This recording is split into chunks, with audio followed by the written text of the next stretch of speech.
కైలాష్ గారు చెప్పండి.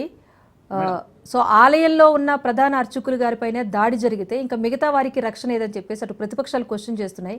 అసలు ముందుగా రంగరాజన్ గారిపై జరిగిన దాడిని మీరు ఎలా ఖండించబోతున్నారు? దీనిపై ఏం చెప్తారు మీరు? అసలు 100% సభ్య సమాజం తలదించుకునే విధంగా ఒక ఆలయంలో పనిచేసేటువంటి సాత్వికుడు సమాజ హితం కోసం తన చేతనైనంత మేరకు, ఎందుకంటే అతని యొక్క మాటలు మేము చాలా సందర్భంలో విన్నాం, వారు సమాజం కోసం పాటుపడుతూ ఉన్నారు. సమాజంలో ఉండబడేటువంటి అసమానతలు కానీ అన్యాయాల మీద వారు మాట్లాడుతూ ఉన్నారు. తర్వాత హిందూ సమాజంలో ఉండేటువంటి వ్యత్యాసాల పట్ల వారికి కొన్ని అభిప్రాయాలు ఉన్నాయి. ఆ అభిప్రాయాల ప్రకారం అన్ని వర్గాలని తీసుకురావాలన్నటువంటి ఆలోచన ఉన్నటువంటి ఒక సనాతన ధర్మాన్ని పాటిస్తున్నటువంటి వ్యక్తి. సరే, ఆ ధర్మం పట్ల కొందరికి వేరే అభిప్రాయం ఉండొచ్చు, లేదా దాని అనుకూలం చేయ ఉండొచ్చు. ఏది ఏమైనా ఇవాళ రామరాజ్యం పేరుతోటి జరిగినటువంటి ఏదైతే ఒక దోపిడి ముఠా మాదిరి దాడి ఏదైతే ఉందో దాన్ని ఇవాళ తెలంగాణ సమాజం కానీ, తెలుగు సమాజం కానీ, లేదా దేశంలో ఉండబడేటువంటి అందరం కూడా మనం ఖండించాల్సినటువంటి అవసరం ఉంది. వాస్తవంగా రామరాజ్య స్థాపన అంటే మాట్లాడినటువంటి వ్యక్తులు కూడా నాకు తెలిసి దాని అర్థం తెలిసి ఉండకపోవచ్చు. ఎందుకు చెప్తున్నానంటే, ఇప్పుడు ఒక వ్యక్తుల మీద దాడి చేయమని రామరాజ్యంలో లేదు. అందరి పట్ల ప్రేమ, ధర్మం, అహింస, న్యాయం, పితృవాక్య పరిపాలన, ఏకపాతివ్రత్యం ఇట్లా చెప్పుకుంటూ పోతే రామరాజ్యంలో ఉండబడేటువంటి అనేకమైనటువంటి మంచి కార్యక్రమాలని ఇవాళ ఇప్పుడున్న సమాజంలో పెడితే కూడా పాటించని పరిస్థితి ఉన్నది. అలాంటి వాళ్ళు ఇవాళ ఒక ఆలయ ప్రధాన అర్చకుని మీద దాడి చేయడం అంటే తమ గొప్పల కోసం, మీరు ఇక్కడ ఆయన్ని అసలు రామరాజ్యంతో కంపేర్ చేయడం కూడా మాకు బాధ అనిపిస్తుంది. ఎందుకంటే రామరాజ్యం వేరు, ఆ పేరు పెట్టుకున్నంత మాత్రాన ఆ సిద్ధాంతాలు పాటించే వాళ్ళైతే ఇలాంటి దాడులకు పాల్పడరు కదా. సో వాళ్ళ పబ్లిసిటీ కోసమే దాడి చేస్తారని చెప్పేసి మేము భావిస్తున్నాం. నేనేమంటున్నా అంటే అలాంటి వాళ్ళు రామరాజ్యం పేరుతో చేసేటువంటి దోపిడీ అంటున్నా. ఇప్పుడు ఇది నేనేమంటున్నా మీరు అర్థం చేసుకోవాల్సింది, నేను సమర్థించలే, మీరు దయచేసి అర్థం చేసుకోవాల్సింది ఏంటంటే, ఒక ముసుగు వేసుకొని వాస్తవంగా రామరాజ్య స్థాపనకు వాళ్ళకి అర్థం కూడా తెలియదు అంటున్నా.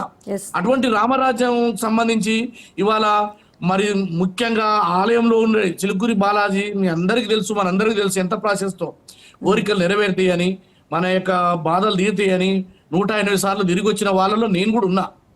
అయితే ఇవాళ ఆయన చేసింది కేవలం తన యొక్క వ్యక్తిగతమైనటువంటి ఫోకస్ కోసం, తనని ప్రపంచం గుర్తించాలన్నటువంటి దాని మీద చేసిండు తప్ప అతనిలో భక్తి కానీ దైవం కానీ లేదు. రెండోది వసూళ్ల కోసం ఇటువంటిది వాడుకున్నాడు అనేది నాకున్నటువంటి అభిప్రాయం. అందుకోసమే ముఖ్యమంత్రి గారు నేను తీవ్రంగా ఖండించి వెనువెంటనే ఏదైతే యూట్యూబ్లో వచ్చిందో దాని ఎందుకు మళ్ళీ చేసిన తర్వాత మళ్ళీ వీడియోలు తీసింది కూడా వీలే కదండి, ఎవరు తీలే, అది సీసీ కెమెరాలో రాలే, ఇది వీళ్ళే తీసి పెట్టిరు. అంటే అర్థమైంది, పర్టికులర్గా ఒక వర్గాలకు సంబంధించినటువంటి వాళ్ళ మీద మేము దాడి చేసి గొప్పగా చిత్రీకరించుకోవడం కోసం జరిగినటువంటి దాడిగానే జరుగుతున్నటువంటి సంఘటన. కాబట్టి సమాజంలో ఇటువంటి వాళ్ళందరం కూడా మనం ఖండించాల్సినటువంటి అవసరం ఉంది. ఎవరమైనా ఇది అది హిందువా, ముస్లిమా, క్రైస్తవులా, ఎవరమైనా సరే ఒక మతం పేరుతోటి ఆ మతంలో తమకు పేరు రావాలని చేసేటువంటి దాడి ఏదైతుందో ఇది మంచిది కాదనేది నా అభిప్రాయం. అందుకే ముఖ్యమంత్రి గారు వెంటనే స్పందించి ఆ యొక్క అధికారులకు, పోలీసు అధికారులకు ఆదేశాలు ఇచ్చారు.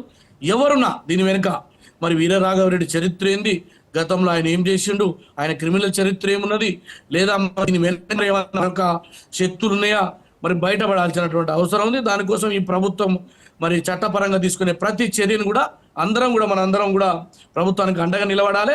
రెండో విషయం, ఇటువంటి సాత్వికుడు సమాజంలో ఉండబడేటువంటి ఇటువంటి అనేక మంది వారి పట్ల జరిగేటువంటి దాడులని మనందరం ఖండించాల్సినటువంటి అవసరం ఉందని. కైలాష్ గారు, అయితే ఇప్పుడు మీరు ప్రభుత్వం ఏవైతే చర్యలు తీసుకుంటుందో అవి సరిపోవు అంటున్నారు. పక్క రాష్ట్రంలో ఎక్కడో ఒక మారుమూల ప్రాంతంలో సొంతంగా ఒక సైన్యాన్ని ఏర్పాటు చేసుకుని వచ్చి ఇక్కడ తెలంగాణలో ఎంతో ప్రముఖమైన వ్యక్తి అక్కడ ఆలయ పరిరక్షణ కోసం ఎన్నో ఏళ్ళుగా తన జీవితాన్ని త్యాగం చేసి ఆయన పరిరక్షించిన వ్యక్తి మీద దాడి జరిగితే ఇప్పుడు తీసుకున్న చర్యలు సరిపోతాయని కూడా క్వశ్చన్ చేస్తున్నారు చాలా మంది. మేడం, నేను ఏమంటున్నానంటే జరిగిన దానికి సంఘటనకి అందరం విచారం వ్యక్తం చేసినాం. చట్టపరంగా తీసుకోవాల్సినటువంటి చర్యలు అందరం కూడా ప్రభుత్వానికి నిలబడమని చెప్తున్నా. ఇప్పుడే మనం చెప్పజాలం ఏం జరుగుతుంది, మరి దాడి జరిగింది అంటుండ్రు కాబట్టి దాని మీద ఎంక్వైరీలో తేలుతుంది. ఆ ఎంక్వైరీ తర్వాత చట్టం మరి ఏం చేస్తుంది మేడం, చట్టంలో ఉండబడేటువంటి సెక్షన్ల ప్రకారం మనం పోతాం, కానీ వ్యక్తిగతంగా మనం ఏం చేయలేం కదా.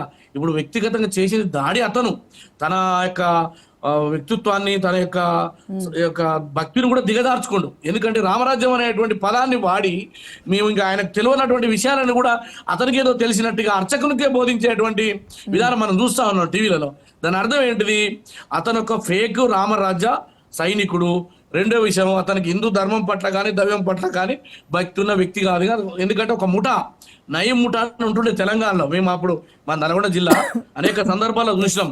ఆ ముఠా పేరు చెప్పుకొని దానికి సంబంధించినటువంటి సభ్యులు మొత్తం కూడా దోపిడీ చేస్తారు. అట్టనే దాంట్లో ఈయన ఒక భాగం తప్ప ఇతనికి భక్తి కానీ దైవం కానీ దేశం పట్ల కానీ భక్తి ఉన్నటువంటి వ్యక్తి కాదు. ఒక సమాజంలో ఇటువంటి చీడ పురుగులని ప్రభుత్వం కఠినంగా అణిచివేస్తుంది. ఈ ప్రభుత్వం రేవంత్ రెడ్డి గారి నాయకత్వం.